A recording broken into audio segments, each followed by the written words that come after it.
بالمعروف، اپنی بیویوں کے ساتھ اچھا سلوک کرو۔ ہمیں خطاب، چونکہ مرد کسی کی بچی کو لے کے آتا ہے، لڑکا کسی کی بچی کو لے کے آتا ہے، اور وہ بچی ماں چھوڑتی، باپ چھوڑتی ہے، بھائی چھوڑتی ہے، بہنیں چھوڑتی ہے، سہیلیاں چھوڑتی ہے، سب کو چھوڑتی ہے، اور تیسرے دن اس کو تانے شروع ہو جاتے ہیں، اس کا تو دل ہی نہیں لگتا۔ اور پہلے دن اپنی بیوی کو نصیحت دی جا رہے تھے، میری ماں کی خدمت کرنی ہے، میری کرنا کر، میری ماں کی کرنی ہے، میرے ابا کی کرنی، میری بہنوں کی کرنی، کسی کے سامنے تم نے بولنا نہیں، کسی کے سامنے اف نہیں کرنا۔ بے وقوف، اس سے محبت تو جتا پھرو، اس کے بعد جو کچھ کہے گا وہ کرے گی۔ پہلے دن ہی حکم، نہ تعلق بنا ہے، نہ محبت پیدا ہوئی ہے، اور نہ ابھی جوڑ بیٹھا ہے، اور پہلے دن حکم سنانے شروع کر دی۔ اس کے ذمہ نہ تیری ماں کی خدمت ہے، نہ تیرے باپ کی خدمت ہے، نہ تیری بہنوں کی خدمت، یہ ساری خدمت تو تیرے ذمہ ہے۔ ہمارا سسرال کا معاشرہ بڑا ظالم ہے، لاکھوں میں کوئی ایک گھر بچا ہوا تو الگ بات ہے، ورنہ میں تو دنیا پھری ہے، کیا دنیا دار کیا دیندار، سب ظلم ہی ظلم ہے۔ اتنی نیک عورتیں تہجد گزار مصلی سے اٹھتی نہیں، تسبیح ہاتھ میں ہے، لیکن جب وہ ساس بنتی ہیں تو ایسا ظلم ان کے اندر سے نکلتا ہے کہ کانپ اٹھتے ہیں در و دیوار۔ جب عورت ماں ہوتی ہے تو اس کے روئیں روئیں سے محبت کے چشمے پھوٹتے ہیں، وہی عورت جب ساس بنتی ہے تو ایک دم ظلم کی تصویر بن جاتی، اسے اپنی بہو میں کوئی خوبی نظر ہی نہیں آتی، عیب ہی عیب نظر آتے ہیں، اپنے بیٹے کو بھڑکاتی رہتی ہے، یہ کرتی ہے، اور ویسے بے وقوف ہیں، کوئی ماں کی وجہ سے بیویوں کو تباہ کر دیتے ہیں، کوئی بیویوں کی وجہ سے ماں کو تباہ کر دیتے ہیں، یہ دونوں ظلم ہیں۔ ماں کی وجہ سے بیوی پہ زیادتی نہ کرو، بیوی کی وجہ سے ماں پہ زیادتی نہ کرو، بیوی کا اپنا مقام ہے، ماں باپ کا اپنا مقام ہے، بہنوں کا اپنا مقام ہے۔ 100% شکایات جھوٹی ہوتی ہیں، سب جھوٹ ہوتا ہے۔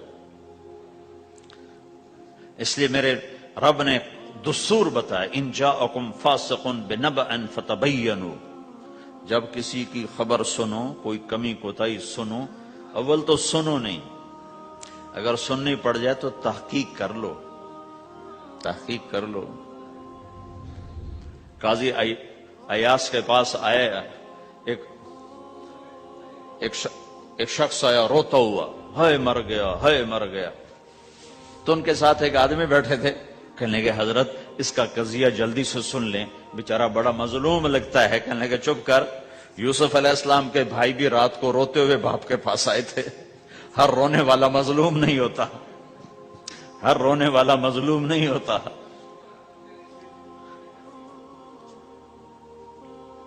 اپنے گھروں کی فضا بناؤ، کمی سنو ہی نہیں۔ تمہاری بیوی ماں کی کمی بتانے لگے، کہا نہ مجھے نہ بتاؤ، تیری بڑی مہربانی۔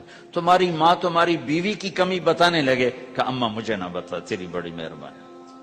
گھر کی فضا ایسی بناؤ کہ کسی کی کمی کا تذکرہ نہ ہو، تو اللہ کی قسم تمہارا گھر جنت کا نمونہ بن جائے گا۔ یہ معاشرت کا دین بتا رہا ہوں، معاشرت کا دین۔ اپنی بیوی کی خوبیوں کی تعریف کرو، کمیوں پہ پردہ ڈالو۔ بیویوں کے ذمہ ہے خامد کی خوبیوں کی تعریف کریں، انسان حوصلہ افزائی کا محتاج ہوتا ہے۔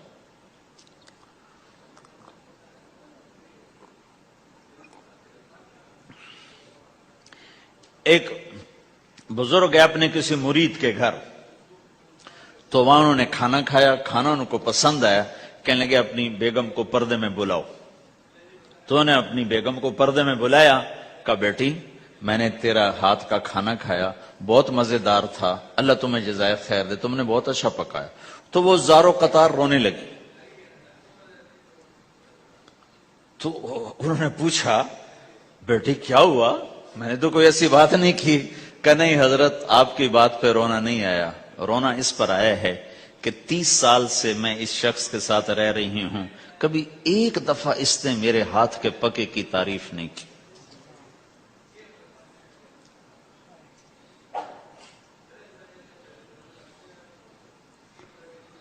آپ گھر میں تشریف لائے، آپ نے پوچھا کوئی کھانے کو کچھ ہے؟ ام سلمہ رضی اللہ عنہ کا گھر، کہا یا رسول اللہ آج تو کچھ نہیں، سرکہ ہے۔ کہا واہ واہ واہ واہ، نعم الادام الخل، سرکہ تو بہت اچھا سالن ہے۔ سبحان اللہ، کیسے دلجوئی فرمائی اپنی بیگم کی، سرکہ تو بہت اچھا سالن ہے، یا تو نے نمک کم ڈال دیا، تو نے مرچی زیادہ کر دی۔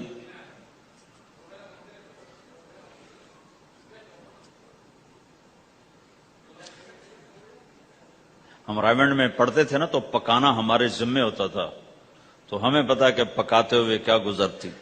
جب 2,000 آدمی کی روٹی ہم پکاتے تھے، 5 بوری آٹا گوندا ہے ہاتھوں سے، اور 10 من کھڑے ہو کے روٹی لگائی ہے، سخت سردی میں بھی سخت گرمی میں بھی۔ سردی میں جب رات کو آٹا گونتے تھے ہم تو ہمارے ہاتھ ایسے اکڑ، تم تو سردی دیکھتے ہی نہیں ہو، ہاتھ ایسے اکڑ جاتے تھے، اور صبح 4 بجے اٹھ کے روٹی پکانا شروع کرتے تھے، 2,000 آدمی کی روٹی پکانی ہوتی تھی۔ تو اب کوئی آ کر کہتے انہیں کچی روٹی پکائی، تو جی دادا ایک تھپڑ اس کے منہ پہ مارے کہ 4 بجے کے ہم اٹھے ہوئے ہیں، پکا پکا برا حشر ہو گیا، کہتے کچی پکائی۔ بھائی صبر کر کے چپ کر کے کھا جا۔ مولانا الیاس صاحب رحمت اللہ علیہ ایک اپنے مرید کے گھر گئے تو اس نے کھیر بنا کر پیش کی۔ اچھا، نمک اور چینی ایک جیسے ہوتے ہیں، وہ دیہاتی عورت سمجھ نہ سکی، چینی کے بجائے نمک ڈال دیا، تو انہوں نے جا سب سے پہلے مولانا الیاس صاحب کے سامنے کھیر رکھی، تو آپ نے جو چکھی تو وہ تو تھی کڑوی، کہنے کہ بھائی واہ واہ واہ واہ واہ واہ، بڑی مزے کی کھیر، ساری لیا میں اکیلا کھاؤں گا، کسی کو نہیں کھانے دوں گا۔ ساری کھیر کھا گئے، اس پر پردہ ڈالنے کے لیے۔ وہ تو جب انہوں نے کہا مولانا الیاس کا بچا ہوا تھوڑا سا میں جب چکھا تو کڑوا سا، ہائے مر گئی، یہ تو سارا نمک ڈالا ہوا تھا۔ ایک دفعہ ہماری جماعت چنیوٹ میں تھی، تو ہمارے ساتھیوں نے چائے بنائی تو وہ اندھیرا سا تھا، تو چینی کے بجائے نا نمک ڈال دیا، اور دسترخوان پہ لے آئے، سب پی رہے، واللہ میں آنکھوں سے دیکھا بتا رہا ہوں، مولانا الیاس کا تو سنا بتا رہا ہوں، کسی ایک نے نہیں کہا کہ یہ کڑوی ہے، چپ کر کے پی رہے، چپ کر کے پی رہے، کسی ایک نے نہیں کہا۔ باہر ایک دیہاتی کھڑا تھا، تو میں نے اس کہا چاچا آتے نو چاہ پی ماما، وہ آ گیا، اس نے پہلا گھونٹ بھرا، ہوئے تھا کوڑی ہے، اس نے بانڈا پھوڑ دیا۔ پھر سارے ساتھی ہنس پڑے کہ چاچا ہم نے تو پردہ ڈالنے کی کوشش کی تھی خدمت والوں پر تو نہیں پردہ چاک کر دیا، بانڈا پھوڑ دیا۔ کیا خوبصورت تربیت۔ 8 سال ہم نے دیگیں پکائی ہیں اور روٹیاں پکائی ہیں رامین میں پڑھتے ہوئے، تو پکانے والا کتنا کھپتا ہے۔ مفتی زین العابدین صاحب رحمت اللہ علیہ ہمارے بزرگ تھے، بڑے نفیس، تو وہ روٹی بڑی نفیس کھاتے تھے، تو ان کے لیے مجھے فرمایا اس نے روٹی تو بنا۔ اب میں ڈر رہا تھا کہ پتہ نہیں مفتی صاحب کو پسند نہ آئی تو کیا بنے گا۔ حوصلہ افزائی کتنی ضروری چیز۔ اب وہ میں روٹی ناشتے میں لا کے رکھی، اور اللہ کا فضل، اب تو خیر بھول بھلیاں ہو گیا، ورنہ بہت نفیس روٹی میں بناتا تھا۔ ایک دفعہ میں گھر میں تھا تو رمضان کا مہینہ تھا، تو کسی کی آنکھ نہیں کھلی، گرمیوں کا رمضان، تو میری آنکھ کھل گئی، تو سب سوئے پڑے، نوکر بھی گھر والے بھی، تو میں نے کسی کو نہیں اٹھایا، چپ کر کے جا کے پرات اٹھائی اور روٹیاں پکانی شروع کر دی۔ جب ساری روٹیاں پک گئیں، آخری پیڑا میرے ہاتھ میں تھا، تو میری بڑی بہن کی آنکھ کھل گئی، اس نے دیکھا تو میں روٹیاں پکا رہا، کو تیرا بھلا ہو جاوے، ایک ہی کیتا۔ میں کہا روز تم پکاتی ہو، آج میں پکا کے دے رہا ہوں، اس میں کیا ہے۔